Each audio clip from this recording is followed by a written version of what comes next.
Hello friends, இப்போ இந்த லெசனில் நம்ம என்ன கற்றுக்க போகிறோம் அப்படின்னா, நம்ம வழக்கமாக தமிழில் சொல்லுவோம் இல்லையா, இப்படி தான் செய்யணும், இப்படி தான் நான் இதை செஞ்சேன், இப்படி தான் ப்ராக்டிஸ் பண்ணணும், இப்படி தான் கதை தொடங்கும், இப்படி தான் கதை முடியும் அப்படிலாம் சொல்லுவோம்.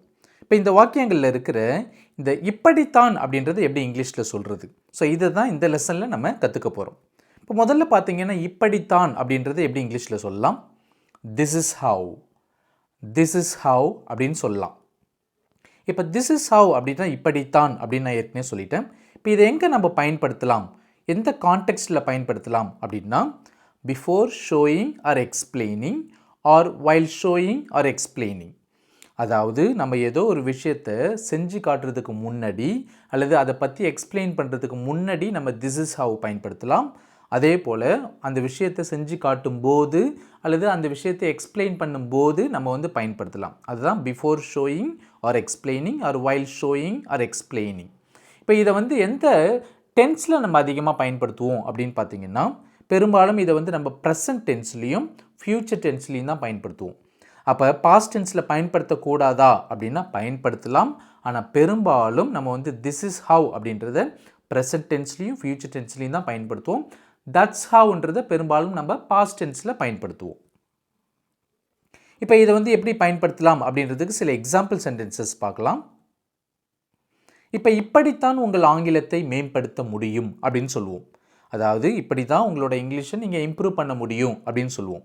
இது எப்படி நம்ம இங்கிலீஷில் சொல்லலாம், this is how you can improve your English, this is how you can improve your English அப்படின்னு சொல்லலாம். இப்போ இந்த இடத்துல பாருங்கள், இப்படித்தான் அப்படின்னா திஸ் இஸ் ஹவ் அப்படின்னு அர்த்தம். உங்கள் ஆங்கிலத்தை மேம்படுத்த முடியும் அப்படின்னா you can improve your English அப்படின்னு அர்த்தம். அப்போ this is how you can improve your English. இப்படித்தான் நீங்கள் இங்கிலீஷை ப்ராக்டிஸ் பண்ணணும் அப்படின்னு சொல்லுவோம் இல்லையா, அதை நம்ம எப்படி இங்கிலீஷில் சொல்லலாம், this is how you should practice English, this is how you should practice English அப்படின்னு சொல்லலாம். இங்கே இப்படித்தான் அப்படின்னா திஸ் இஸ் ஹவ், நீங்கள் இங்கிலீஷை ப்ராக்டிஸ் பண்ணணும் அப்படின்னா யூ ஷுட் ப்ராக்டிஸ் இங்கிலீஷ் அப்படின்னு அர்த்தம். இப்படித்தான் நீங்கள் இந்த கணக்கை போட வேண்டும் அப்படின்னு சொல்லுவோம் இல்லையா, இது எப்படி நம்ம சொல்லலாம், this is how you should solve this sum, this is how you should solve this sum அப்படின்னு சொல்லலாம். அப்படி இல்லைன்னா this is how you solve this sum, this is how you solve this sum அப்படின்னு சொல்லலாம். இப்போ மேலே உள்ள சென்டென்ஸ் பார்த்தீங்கன்னா, this is how you should solve this sum அப்படின்னும் போது இந்த இடத்துல நம்ம என்ன பயன்படுத்துகிறோம், ஷுட்டு பயன்படுத்துகிறோம். அப்போ இது சிம்பிள் ஃபியூச்சர் டென்ஸில் இருக்குது. அப்போ இது நம்ம ஷுட்டு பயன்படுத்துறதால இது என்ன சொல்லுது அப்படின்னா, நம்ம அட்வைஸ் பண்ணுறோம். ஓகே, அட்வைஸ் பண்ணுறோம். ஸோ இப்படி தான் இந்த சம்மை சால்வ் பண்ணணும்னு சொல்லிட்டு அட்வைஸ் பண்ணுறோம். ஆனால் கீழே உள்ள சென்டென்ஸ் பாருங்கள், எந்த டென்ஸில் இருக்குது, சிம்பிள் ப்ரெசன்ட் டென்ஸில் இருக்குது. ஸோ ரொம்ப ஃபார்மலான ஒரு சென்டென்ஸ் இது. இது எதை வெளிப்படுத்துது அப்படின்னா மேத்தமெட்டிக்கல் ட்ரூத், இது சயின்டிஃபிக் ட்ரூத் அப்படின்னு கூட சொல்லலாம், அல்லது ஜென்ரல் ட்ரூத் அப்படின்னு கூட சொல்லலாம். ஸோ நம்ம வழக்கமாக இந்த சம்மை இப்படி தான் சால்வ் பண்ணுவோம் அப்படின்னு ஒரு ஜென்ரல் ட்ரூத்தை சொல்லுது.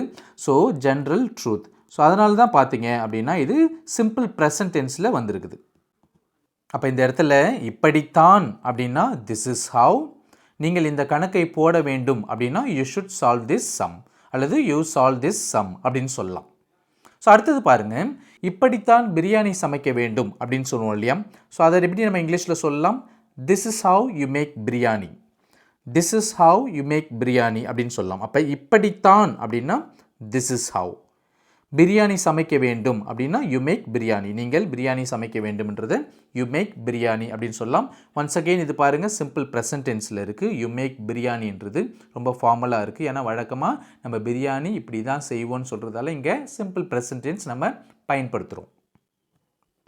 இப்படித்தான் நீங்கள் உங்கள் ஷூ லேஸை கட்ட வேண்டும் அப்படின்றத this is how you lace your shoes, this is how you lace your shoes அப்படின்னு சொல்லலாம். இப்படித்தான் இந்த மஷின் வேலை செய்யும் அப்படின்றோம். அதை நம்ம இங்கிலீஷில் this is have the machine works, this is have the machine works அப்படின்னு சொல்லலாம். அப்போ இப்படித்தான் அப்படின்னா திஸ் இஸ் ஹவ், இந்த மஷின் வேலை செய்யும்ன்றது எந்த டென்ஸில் இருக்குது, தமிழில் பார்த்தீங்கன்னா இது கேட்குறதுக்கு ஃப்யூச்சர் டென்ஸில் இருக்கிறா போல் இருக்குது. ஆனால் ஆக்சுவலி நம்ம எதை பற்றி பேசுகிறோம், ப்ரெசன்ட் டென்ஸை பற்றி தான் நம்ம பேசுகிறோம். இந்த மஷின் வழக்கமாக எப்படி வேலை செய்யும் அப்படின்றத பற்றி தான் பேசுகிறோம். ஸோ அதனால தான் பார்த்தீங்கன்னா இந்த இடத்துல த மஷின் ஒர்க்ஸ் அப்படின்ற சிம்பிள் ப்ரெசன்ட் டென்ஸ் நம்ம பயன்படுத்தியிருக்கிறோம். அப்போ this is have the machine works. வழக்கமாக இந்த மஷின் இப்படி தான் வேலை செய்யும் அப்படின்னு அர்த்தம். கதை இப்படித்தான் தொடங்குகிறது அப்படின்னு சொல்லுவோம், அல்லது கதை இப்படி தான் தொடங்கும் அப்படின்னு சொல்லுவோம். இப்போ இந்த இடத்துல பார்த்தீங்கன்னா இப்படித்தான் அப்படின்றது நடுவில் வந்திருக்கு இல்லையா? ஸோ இந்த இப்படித்தான் என்ற வார்த்தை, இந்த இப்படித்தான் அப்படின்ற வார்த்தை ஃபஸ்ட்டில் வந்தாலும் சரி, இடையில வந்தாலும் சரி, அல்லது கடைசியில் வந்தாலும் சரி, நம்ம வந்து இங்கிலீஷில் எழுதும் போது திஸ் இஸ் ஹவ் அப்படின்றத பயன்படுத்துகிறோம் இல்லையா? அதை எப்பயுமே முதல்ல தான் போடணும். அப்போ எப்படி நம்ம இங்கிலீஷில் டிரான்ஸ்லேட் பண்ணலாம்? திஸ் இஸ் ஹவ், இப்படித்தான் அப்படின்னா திஸ் இஸ் ஹவ் கதை தொடங்குகிறது. இது எந்த டென்ஸில் இருக்குது? சிம்பிள் ப்ரெசன்ட் டென்ஸில் இருக்குது. அப்போ the story begins. This is have the story begins. படம் இப்படித்தான் முடிகிறது அப்படின்றத this is have the movie ends. This is have the movie ends. இப்படித்தான் அப்படின்னா திஸ் இஸ் ஹவ். படம் முடிகிறது அப்படின்னா த மூவி எண்ட்ஸ். இந்த விளையாட்டை நாம் இப்படித்தான் விளையாட வேண்டும் அப்படின்னு சொல்லுவோம் இல்லையா? அப்போ இப்படித்தான் அப்படின்னா திஸ் இஸ் ஹவ். இந்த விளையாட்டை நாம் விளையாட வேண்டும் அப்படின்றத வி பிளே திஸ் கேம் அப்படின்னு சொல்லலாம். ஏன்னா வழக்கமாக நம்ம இந்த கேமை இப்படி தான் விளையாடுவோம். ஸோ அதனால தான் பார்த்தீங்கன்னா இங்கே சிம்பிள் ப்ரெசன்ட் டென்ஸ் நான் பயன்படுத்தியிருக்கிறேன். நீங்கள் இதை இப்படித்தான் செய்ய வேண்டும் அப்படின்னு சொல்லுவோம். அதை நம்ம எப்படி இங்கிலீஷில் சொல்லலாம்? This is how you have to do this. This is how you have to do this அப்படின்னு சொல்லலாம். இப்போ திஸ் இஸ் ஹவ் அப்படின்னா இப்படித்தான் அப்படின்னு அர்த்தம். You have to do this அப்படின்னா நீங்கள் இதை செய்ய வேண்டும் அப்படின்னு அர்த்தம். இப்போ உங்களுக்கான ஒரு கேள்வி, அது என்னது அப்படின்னா, நீங்கள் இந்த பிரச்சனையை இப்படித்தான் தீர்க்க வேண்டும் அப்படின்னு சொல்லுவோம் இல்லையா? ஸோ இதை எப்படி நம்ம இங்கிலீஷில் சொல்லலாம் அப்படின்னு சொல்லிட்டு நீங்கள் டிரான்ஸ்லேட் பண்ணி அதை கீழே உள்ள காமெண்ட் செக்ஷனில் டைப் பண்ணலாம். இந்த லெசன் உங்களுக்கு பிடிச்சிருக்கும் அப்படின்னு நம்புறேன். பிடிச்சிருந்தா இந்த லெசனுக்கு ஒரு தம்ஸ் அப் கொடுங்க. அப்படியே நம்மளோட சேனலுக்கு மறக்காமல் சப்ஸ்கிரைப் பண்ணிக்கிங்க. மீண்டும் நம்ம அடுத்த லெசனில் சந்திக்கலாம். தேங்க்யூ.